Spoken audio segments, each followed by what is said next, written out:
Hello everyone, welcome to my YouTube channel biology है easy. और मैं हूं आपकी दोस्त सनीता सरकार। और आज के सेशन में हम फिर से सीटेट ऑनलाइन एग्जाम में पूछे गए जो क्वेश्चंस है उसके 10 क्वेश्चंस आज हम करेंगे, ठीक है।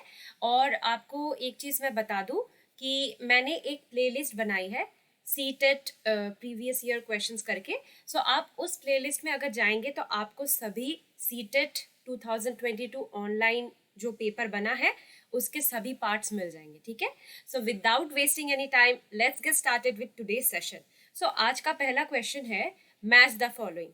Which of the following represents correct matching of the different vitamins in column A with their functions in column B? So column A में vitamins के नेम दिए गए हैं और जो column B है वहां पर हमको उनके functions दिए गए हैं। So चलिए इसको सॉल्व करने की कोशिश करते हैं, आप सभी मेरे साथ ट्राई कीजिए। So first of all vitamin A, vitamin A क्या करता है? It keeps our skin and eyes healthy. So A के साथ कौन सा जा रहा है? 2, हम यहाँ पे लिख लेते हैं। विटामिन सी का काम क्या है? It helps body to fight many diseases. So बी के साथ जा रहा है 3। अच्छा, अब आ जाते हैं vitamin D. Vitamin D helps body to use calcium for bones and teeth, right. So आप भी ऐसे ही कर रहे हैं ना। और जो विटामिन बी है, इट इज लाइक इसका जो फंक्शन है, proper functioning of body cells and maintaining health. So D हमारा 4 के साथ जा रहा है। सो चलिए देख लेते हैं। A2, ओके, A2, B3 है ना हमारा। सो यहाँ पे देखते हैं ये वाला ऑप्शन, A2, B3, C हमारा है 1, D हमारा है 4। सो on the basis of this matching हमारा सही आंसर आता है ऑप्शन नंबर 3। अब एक बार अपने एक्सप्लेनेशन को भी देख लेते हैं। सो देखिए, मैंने जो आपसे कहा था वही मैंने यहाँ पर लिखा हुआ है। सो उसको फिर से डिटेल में हम यहाँ पर नहीं करेंगे कि vitamin A it keeps our skin and eyes healthy और बाकी जैसा मैंने आपसे कहा था। सो चलिए बढ़ते हैं अपने नेक्स्ट क्वेश्चन की ओर, क्वेश्चन नंबर 62। और यहाँ पर हमसे क्या कहा गया है? Which of the following modifications help the cactus to survive in desert condition. So हमें तो ये पता ही है कि डेजर्ट कंडीशन में ग्रो करने वाला जो प्लांट है वो है कैक्टस। अब कैक्टस में ऐसी क्या अडेप्टिव फीचर्स है, क्या ऐसे मॉडिफिकेशंस है जो इसको डेजर्ट कंडीशन में जिंदा रहने में मदद करती है? सो चलिए देख लेते हैं ABCD में क्या दिया गया है। Leaves are in the form of spine, so A तो सही है। Stem is succulent and performs the function of leaf, ये भी सही है क्योंकि कैक्टस प्लांट का जो लीफ है, क्योंकि वो स्पाइन में मॉडिफाइड हो चुका है, सो उसकी स्टेम जो है वो लीफ का काम करती है, मतलब फूड बनाने का काम करती है। प्लस वो बहुत फ्लैशी होती है, उसमें बहुत ही अमाउंट में वाटर स्टोर रहता है। Stem is covered with thick layer of wax, ये भी सही है क्योंकि वैक्स की कवरिंग के कारण जो लॉस ऑफ वाटर होता है ना by the process of transpiration, वो इसको कम कर देता है। Roots lie near the surface, so ये तो बिल्कुल गलत है। First of all desert condition कैसी है? हॉट एंड ड्राई, और यहाँ पर रेनफॉल भी बहुत कम होती है। सो क्योंकि पानी का लेवल ग्राउंड के नीचे बहुत डीप में होता है, सो इनकी जो रूट्स होती है ये बहुत ही लंबी होती है। Desert plants have long roots so that they can absorb water. Okay? So हमारा यहाँ पे कौन कौन सा मॉडिफिकेशंस है कैक्टस का जो उसको डेजर्ट कंडीशन में जिंदा रहने में मदद कर रहा है? तो वो है option number 1 saying A, B and C. So चलिए देख लेते हैं, क्या मैंने यही लिखा है? Yes, the answer is option 1. अब आगे बढ़ते हैं क्वेश्चन नंबर 3 की ओर। सभी आप मेरे साथ ये क्वेश्चंस करते रहे, आप चाहे तो वीडियो को पॉज भी कर सकते हैं। सो क्वेश्चन नंबर 63 में कहा गया है, an element reacts with oxygen to give a water soluble compound which turns red litmus blue. So first of all हमें क्या पता है कि रेड लिटमस को जो ब्लू में चेंज कर देता है वो किस तरह का सब्सटेंस होगा? बेसिक होगा, राइट। सो ये हमें पता चला। This solution also used to test carbon dioxide gas. So किस सोल्यूशन का हम इस्तेमाल करते हैं कार्बन डाइऑक्साइड प्रेजेंट है कि नहीं उसको टेस्ट करने के लिए? वो है लाइम वाटर, लाइम वाटर, ठीक है। अब लाइम वाटर जो कंपाउंड है वो किस एलिमेंट का है? वो है कैल्शियम का। So the correct answer to this question is calcium. अब एक्सप्लेनेशन पे आते हैं, क्यों है ये। सो फर्स्ट ऑफ ऑल हमको क्वेश्चन में कहा गया था कि ये एक ऐसा एलिमेंट है जो ऑक्सीजन के साथ रिएक्ट करने के बाद एक ऑक्साइड बनाता है। सो ये है कैल्शियम ऑक्साइड जिसका नाम है क्विकलाइन। अब यही कैल्शियम ऑक्साइड जब वाटर के साथ रिएक्ट करता है सो ये बनाता है कैल्शियम हाइड्रोक्साइड जिसको हम लाइम वाटर भी कहते हैं। लाइम वाटर को हम इस्तेमाल करते हैं कार्बन डाइऑक्साइड प्रेजेंट है कि नहीं उसका पता करने के लिए। सो जैसे कि आप देख सकते हैं CaOH whole twice is calcium hydroxide, और ये क्या है, ये एक बेसिक सब्सटेंस है, ये एक बेस है। सो ये क्या करेगा, रेड लिटमस को ब्लू में चेंज कर देगा। चलिए बढ़ते हैं नेक्स्ट क्वेश्चन की ओर। Question number 64 of today's session. So ये अगेन एक मैच द फॉलोइंग है। सो देखिए क्या लिखा हुआ है, certain body movements are associated with the movement of certain joints. So हमें तो पता ही है कि जॉइंट ही एक ऐसा रीजन है जहां पर हम अपने बोन्स को या अपने बॉडी पार्ट्स को, नॉट बोन्स को, बॉडी पार्ट्स को बेंड कर सकते हैं। सो बॉडी मूवमेंट्स के लिए जरूरी क्या है, certain joints. Match the following body movements in column A with the type of joint responsible for the movement in column B. So जैसे कि आप देख पा रहे हैं कॉलम A में हम लोगों को कुछ एक्टिविटीज दी गई है, मतलब कुछ बॉडी मूवमेंट्स दी गई है, और कॉलम B में हमको जॉइंट के टाइप्स बताए गए हैं। So on the basis of column A and B हमको इनको मैच करना है। So first of all bowling a cricket ball. So जब भी एक बॉलर क्रिकेट बॉल को बोल करता है ना तो उसकी जो हैंड है वो 360 डिग्री रोटेट करती है। सो हमें क्या पता है 360 डिग्री मूवमेंट कहाँ पे होता है, जहां पर बॉल एंड सॉकेट जॉइंट पाया जाता है। सो 4 के साथ आएगा ए।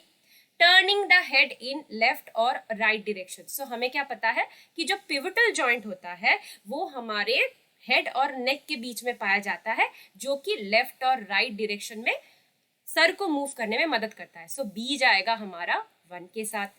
Elbow movement. एल्बो मूवमेंट कैसा होता है, हमारे दरवाजे का हिंज जैसा काम करता है वैसा, बैक एंड फोर्थ, सामने पीछे की मूवमेंट को वो अलाउ करता है। सो सी हमारा हो जाएगा 2।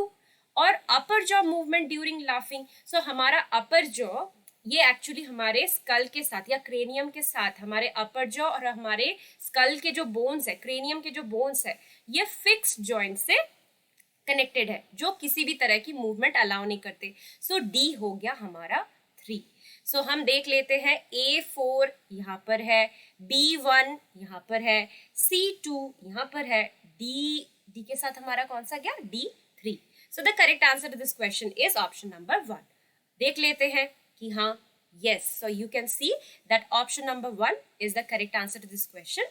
और मैंने यहाँ पर वही लिखा है कि जो बोलिंग अ क्रिकेट बॉल में क्या हो रहा है, 360 डिग्री मूवमेंट हो रहा है, turning the head in left और राइट डायरेक्शन। सो पिवट जॉइंट क्या करता है, राइट लेफ्ट और आगे पीछे की मूवमेंट में मदद करता है। एल्बो मूवमेंट में हिंज जॉइंट है क्योंकि ये backward and forward movement allow कर रहा है। अपर जॉ मूवमेंट में फिक्स जॉइंट होता है और it doesn't allow any kind of movement. चलिए बढ़ते हैं नेक्स्ट क्वेश्चन की ओर। Question number 65। A person shows stunted growth, swelling of face, discoloration of hair and skin diseases. This may be due to the deficiency of। So एक इंसान, उसकी growth जो है वो रुक चुकी है, उसका फेस सूजा हुआ है, फूला हुआ है, ठीक है, फिर उसके जो बाल है उसमें डिस्कलरेशन दिखाई दे रहा है, और वो जो व्यक्ति है उसको तरह तरह की स्किन डिजीजेस हो रही है। तो ये सारे सिम्टम्स, ये सारे लक्षण कौन सी चीज की कमी के कारण हो सकता है बॉडी में। सो ये आपने पढ़ा ही होगा, हमारी ग्रेड 6 की बुक में दिया हुआ है कंपोनेंट्स ऑफ फूड वाले चैप्टर में। So it is due to deficiency of protein. So option number 2 हमारा इस क्वेश्चन का सही आंसर होगा। सो देख लेते हैं, हमने यही किया है ना, yes. So this is the correct answer to this question. आगे बढ़ते हैं क्वेश्चन नंबर 66 की ओर। अगर आपको मेरा जो स्पीड है क्वेश्चन सॉल्व करने का वो आपको ज्यादा लग रहा है तो आप इसको स्लो मोशन में भी देख सकते हैं। सो क्वेश्चन नंबर 66 भी एक मैच द फॉलोइंग है। सो आप देख सकते हैं हमें क्या करना है, match the following plants in column A with their mode of reproduction in column B. So column A में कुछ प्लांट्स के नाम दिए गए हैं, और जो कॉलम बी है यहाँ पर उनकी मोड ऑफ रिप्रोडक्शन, मतलब वो अपनी संख्या किस वे में बढ़ाते हैं, ये दिया गया है। सो चलिए सॉल्व करते हैं। Algae, algae bye the process of fragmentation, जैसे स्पाइरोगाइरा एक एल्गी है, स्पाइरोगाइरा, ठीक है। फंजाई, फंजाई में जैसे हम जानते हैं उन लोगों में स्पोर फॉर्मेशन होता है। सो ये जाएगा। जो डालिया है, डालिया में क्या होता है, इट रिप्रोड्यूसेस बाय रूट्स। सो सी जाएगा 4 के साथ, और बच जाता है कैक्टस। सो कैक्टस में क्या होता है, detachment of body part, so D चला जाएगा हमारा 3 के साथ। सो A2 B1 है ना, सो A2 B1 C4 D3। सो इस हिसाब से हमारा सही आंसर बैठता है ऑप्शन नंबर 4। सो चलिए देख लेते हैं कि हमारा आंसर सही है कि नहीं। Yes, it is correct. So algae जो है, जैसे कि स्पाइरोगाइना मैंने कहा, they reproduces by fragmentation. Fungi they produce spore and in this way they reproduce. Dahlia में क्या होता है, उसकी जो रूट्स होती है वहां से न्यू प्लांट्स ग्रो कर सकते हैं। और कैक्टस भी कैसे रिप्रोड्यूस करते हैं कि उनके जो बॉडी पार्ट्स है वो पेरेंट प्लांट से डिटैच हो जाते हैं, फिर वहां से न्यू प्लांट ग्रो करता है। अब आगे बढ़ते हैं क्वेश्चन नंबर 67 की ओर। चलिए,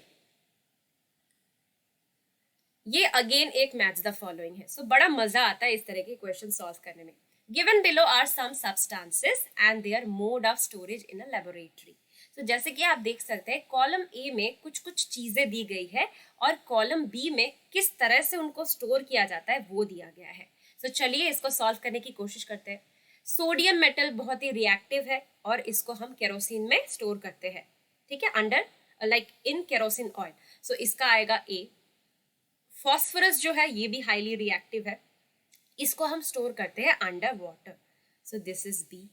सोडियम हाइड्रोक्साइड पेलेट्स, ये क्या है, इनको हम प्लास्टिक बॉटल में रखते हैं, this is C.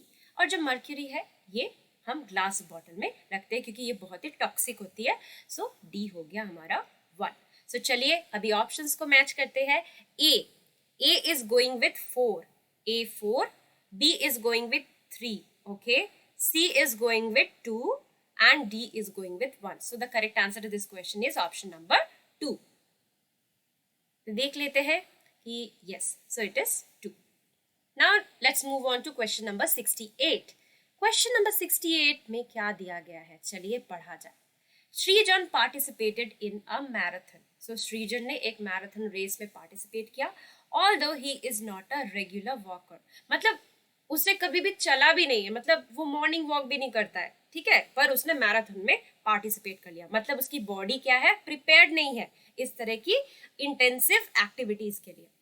Cramps occurred in his legs due to fast running, और उसके पाँव में दर्द होने लगा ड्यू टू फास्ट रनिंग, क्योंकि वो बहुत तेजी से दौड़ रहा था। This happened because A partially broke down to B in muscle. So आपको A क्या है, B क्या है ये बताना है। A hot water bath improved his condition due to the complete breakdown of B into C and D.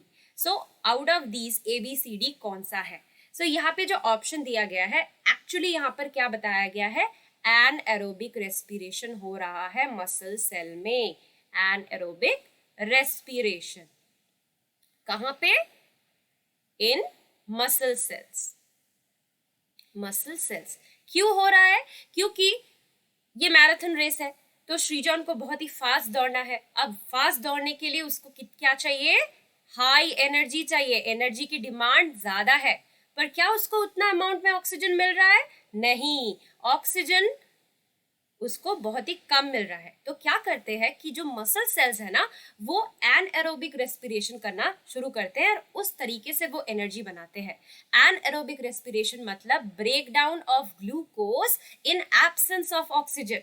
सो जब muscle cell में एनएरोबिक रेस्पिरेशन होता है ना, तो क्या पार्शियली ब्रोक डाउन करता है, it is glucose. So glucose दो ऑप्शन में है, ठीक है।